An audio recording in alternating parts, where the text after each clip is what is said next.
انسانهایی که به دیگران ظلم و ستم میکنند، مال مردم را بناحق میخورند، یعنی از راه دزدی و غارت یا از راه زورآوری و سوء استفاده از رتبه و منصب مال مردم را میخورند و یا کسی را میزنند، خوب گوش اندازند. در روایت بخاری آمده است که پیامبر خدا صلی الله علیه و سلم فرمودند زن به خاطر گربه‌ای که حبس کرده بود داخل دوزخ شد. نه خودش به گربه طعام میداد و نه او را رها میکرد که از حشرات زمین بخورد. سبحان الله، ببینید که زن به سبب ظلم کردن به یک گربه داخل دوزخ شد. پس خوب اندیشه کنید که ظلم کردن به انسان چگونه است.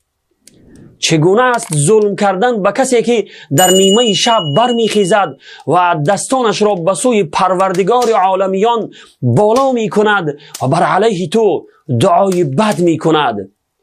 آیا از دعای بد مظلوم نمی ترسید؟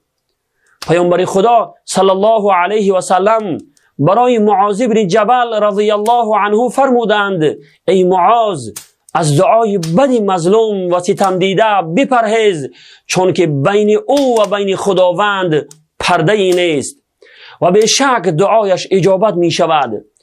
و در حدیث قدسی آمده است که خداوند در شأن مظلوم و ستم دیده می فرماید لانصرنک ولو بعد حین، قسم به عزت و جلالم که تو را پیروز می گردانم و حق تو را از ظالم و ستمگر می ستانم، اگرچه بعد از مدتی باشد.